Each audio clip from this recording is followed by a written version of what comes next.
Olha só, o Leone tem mais de 30 anos dedicado à música, música de qualidade, viu? Porque ele canta, compõe, né? Desde 93 está na carreira solo e muito bem sucedida. Já passou por Kid de Abelha, Heróis da Resistência e agora carreira solo, portanto. Mas detalhe, ele esteve no Salão do Livro do Piauí para falar sobre sua outra vertente, uma outra paixão que é a poesia. Claro, a gente foi conversar com ele sobre carreira, vida, inspirações, poesia e muito mais.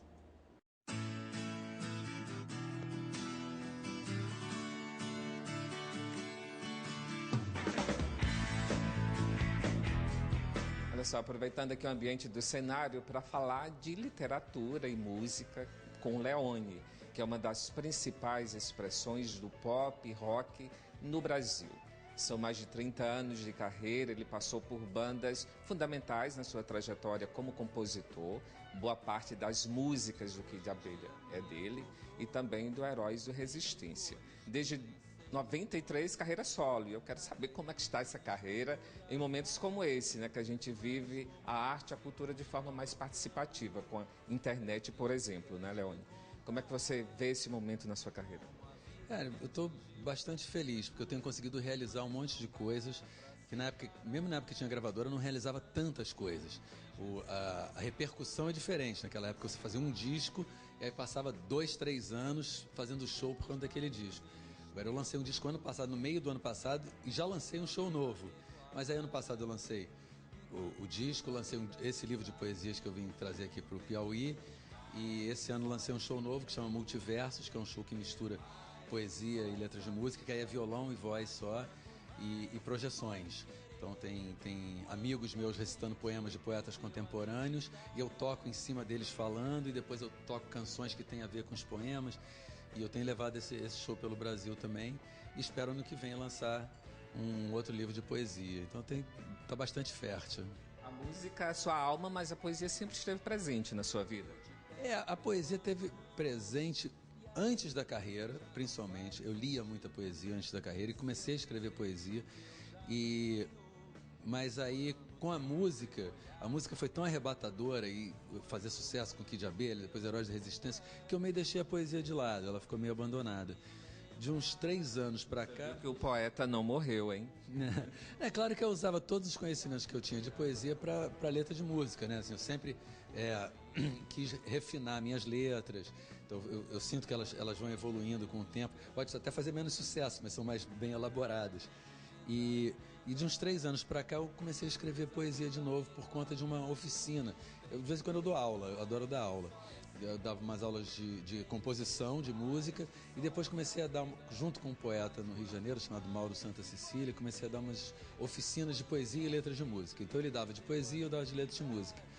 E ele também é letrista, ele escreveu aquela Por Você, com Frejá, e Amor para Recomeçar, ele escreveu algumas letras famosas. E aí ele começava a passar dever de casa pro pessoal da oficina, e eu comecei a fazer o dever de casa também. Quando eu vi, estava enlouquecido com poesia, ligava para ele 3 horas da manhã. Cara, eu não consigo parar, eu tenho que acordar amanhã às 7 para viajar, tô aqui no hotel não sei onde, tô aqui escrevendo poesia. E foi mordido pelo bichinho e fui, não tem mais jeito. Agora, toda hora que dá eu escrevo e leio muita poesia. E tenho ficado fascinado com a qualidade dos poetas contemporâneos e principalmente das poetas contemporâneas. A Margarida Mostrando os Dentes, esse é o seu último livro, são 12 textos, 12 poesias, é isso? Isso é que eu não contei? Eu contei hoje, são 12 muito bem elaboradas, mas um livro elaborado de uma forma prática, não é? Não sei, assim, não fui nem eu que selecionei os textos, foi o editor, porque é uma coleção de mini-livros, né? Bolso mesmo, super tranquilo. Exatamente, e era uma edição limitada, ele é costurado à mão, é um cuidado especial com o livro, e eram só 70, a edição era só 70 livros. Só que aí eu falei, deixa eu levar para vender no show, né? Levar pro... Tá vendendo muito. Vendendo, com certeza é o livro que mais vendeu da coleção, porque foi isso, eu levo no show, as pessoas compram, em eventos literários as pessoas compram, né? Eu queria que você falasse um pouco sobre o seu primeiro projeto literário, né? Que é Letras, Música e Outras Conversas. E como é que foi sua evolução para esse terceiro livro, já que o primeiro depois demorou um pouco mais, 5 anos depois veio o terceiro. Como é que está essa fase? Cara, cada livro é uma coisa inteiramente diferente, né? Esse da Margarida é o meu primeiro de poemas e o meu primeiro de literatura mesmo. O Letra, Música e Outras Conversas são conversas minhas com compositores da minha geração sobre o processo criativo. O que é compor música, quais são os assuntos que aparecem, como aparecem, qual a rotina, drogas influenciam, não influenciam, a sua biografia faz parte daquelas músicas, todos esses assuntos que têm a ver com composição. Então eu lancei esse livro que eu entrevistei o Renato Russo, o Herbert Viana, Nando Reis, Frejá, Adriana Calcanhoto, Marina Lima, Lobão e...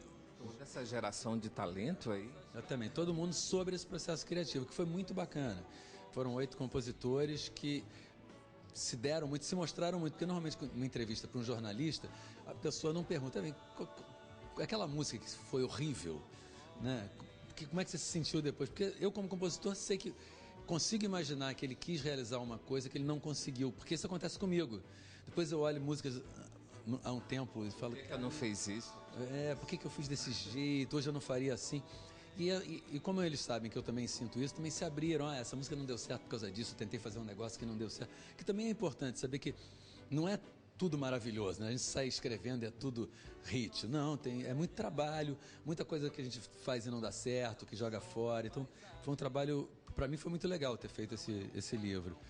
E aí depois, o segundo, em 2010, foi falando sobre internet, sobre como sobreviver no mundo da música depois da internet, que você não vê. Como você sobrevive? É o seu depoimento? Exatamente, são as coisas que eu acabei fazendo. Como é que eu me adaptei à internet, o que é que eu fiz no meu site. E aí também dicas para iniciantes, assim, você vai ensaiar um show, como é que você faz para ensaiar um show? Como é que você faz para gravar uma música? Toda a minha experiência eu coloquei nesse livro. Mas também não é um livro de literatura. Tem um lado bom a internet, né? Tem um lado da pirataria, mas isso você lida de forma comum? Como é que você vê isso? Não, para mim, na internet não é pirataria, é compartilhamento. Porque... Democracia. Exatamente. Porque quando você entra numa loja, né, e rouba uma calça, aquela calça deixou de existir na loja. Na internet, o original está ali, você só tirou uma cópia, aquilo continua ali, você não roubou nada. E você compartilha com as pessoas. Para o músico, muito mais importante do que receber por tudo que faz é você ser conhecido, ainda mais para um músico novo, né? O grande inimigo não é a pirataria, é o anonimato, né? Que aí você vai fazer um show, não tem ninguém para ver seu show. Então, o que eles chamam de pirataria, para mim, é compartilhamento. E o fã compartilha com prazer. Ele faz um trabalho que era caro para a gravadora, que era divulgação. Você botou uma música na rede, o fã pegou, gostou, manda pro tio, manda pra tia, manda pra namorada, não sei o quê, e aquela música vai se espalhando, né? Então, assim, eu vejo com bons olhos sempre a internet. Nas redes sociais você lida muito bem com o seu público, né? Através do Facebook, Instagram, que outros aplicativos ou mídias você utiliza? Eu utilizo mais o Facebook, tudo que eu boto no Facebook vai direto pro Twitter, e de vez em quando eu uso o Instagram. Eu sinto que o Facebook já está numa fase que está meio esquisita. Antigamente, tudo que você escrevia ia para todas as pessoas que gostavam do seu trabalho. O Facebook vem entregando os posts para 2, 3% das pessoas que estão cadastradas. Então, não é todo mundo que vê o que você escreveu.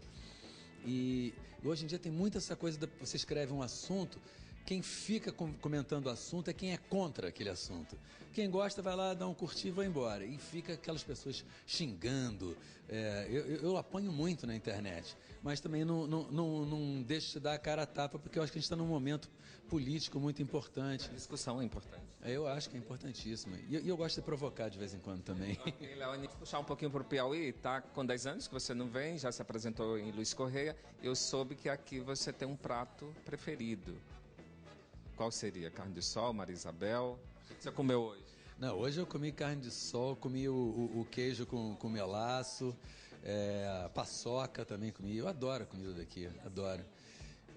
Eu acho que não tem uma preferida, não. Eu vou comendo, né? Vamos botando, eu vou comendo. Tem tanta comida boa. Obrigado pela entrevista e parabéns pela simpatia e acesso, viu? Os jornalistas aqui, todo mundo compartilhando. Eu sou falso. Garçom, porteiro, vizinho.